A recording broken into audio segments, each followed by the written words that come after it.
10 lakhs credit card బిల్తో customer మా దగ్గరకు approach అయ్యాడు. 10కి 10 lakhs వితిన్ 2 days క్లియర్ చేయించాము. ఎలా చేసామో చెప్తాను, ఒకసారి రీల్ని సేవ్ చేసుకోండి. కస్టమర్ది 1,56,000 శాలరీ అండి. అమెజాన్ కంపెనీలో వర్క్ చేస్తున్నాడు. హైలైట్ ఏంటంటే 8 to 9 lakhs క్రెడిట్ కార్డ్స్ పెట్టుకొని అండ్ ఒక 2-3 పర్సనల్ లోన్స్ ఉన్నాయి కస్టమర్కి.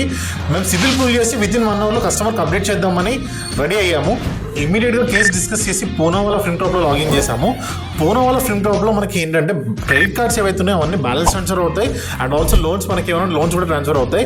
సో కస్టమర్కి ఏంటంటే 14 to 15% రేట్ ఆఫ్ ఇంట్రెస్ట్ కూడా ఓకే. ఎందుకంటే క్రెడిట్ కార్డ్కి చాలా బర్డెన్ అయిపోతుంది, ఆయనకి క్రెడిట్ కార్డ్స్ పే చేసుకోలేకపోతున్నాడు.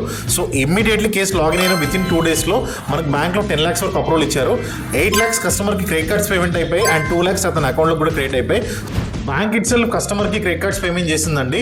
పేమెంట్ చేసిన తర్వాత ఇంకా కస్టమర్ ఎంతో హ్యాపీగా ఫీల్ అయ్యాడు. అతనికి ఒక పెద్ద బర్డెన్ దిగిపోయినట్టు అనిపించిందంట. అండ్ అంతేకాకుండా కస్టమర్కి ఎక్స్ట్రా ఉన్న క్రెడిట్ కార్డ్స్ ఏవైతే ఉన్నాయో అవన్నీ క్లోజ్ చేసుకున్నాడు. సో ఇదే విధంగా మీ ప్రొఫైల్ కూడా చేయొచ్చు. ఒక్కసారి మా జయ వెంకటరమణ సొల్యూషన్స్ని అప్రోచ్ అవ్వండి. మా వెబ్సైట్కి వెళ్ళి ఒకసారి మీరు రిక్వెస్ట్ పెట్టుకోండి లేదా ఈ నెంబర్కి కాల్ చేయండి. మేమే మీకు కాల్ బ్యాక్ చేస్తాము. Thank you so much.